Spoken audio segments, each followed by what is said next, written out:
What's up, everybody? So I just got through selling my books, and I just wanted to make a video. And the video is entitled "People are known by virtue of who they spend their time around." And the reason I said it is because, a friend of mine that's an artist also, and she always asks me like, "What time do you come out in the morning?" I tell her, "Well, I come outside at 7:30.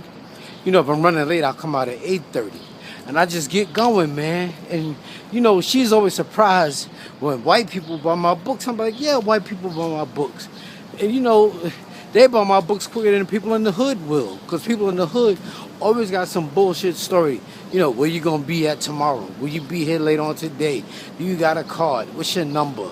I can't do it right now. I done heard it all when I'm out here selling my books in the hood. So I, in essence, don't fuck with people in the hood. And that's just not to say that they're bad people, but it's just like everybody got the same song. Everybody's crying broke. It's like we got the same brain. When I say we, I mean black people. We got the same brain that Europeans and Caucasians got. It's just that, they don't have no fear. Black people got fear. Who goes skydiving? Who go bungee jumping? Who goes to Africa and film and do documentaries on the wild animals? Who go hiking? Who go camping? White people. Black people don't do shit. All we do is stay on the corner. Like if we move off the corner, we're gonna fall off the face of the earth. That's why I keep saying black people are tough to black people. We tough to each other. We not tough to the rest of the world. And the world looks at black people and make mockery of us because we in our minds, we scared of every goddamn thing. And then that's what I was trying to say is like, she's afraid to leave most people stay in the hood. She stays in the hood because this is where she's more comfortable at.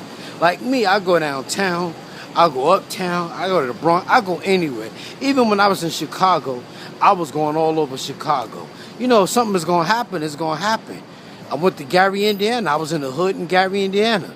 You're only going to live once, and the average American only lives to be 70. So that means you're going to live 70 years of your life in fear, worrying about what's going to happen to you if you do this or if you do that. You're only going to live once, man. But what I'm getting back at to is she couldn't believe that white people would be buying my books. I'd be like, yeah, they buy my books. They buy them quicker than people in the hood will, or black people, because they always want to give me an excuse to some shit. And we just got this mindset, and the reason we got this mindset is because we always around people that got minds like us.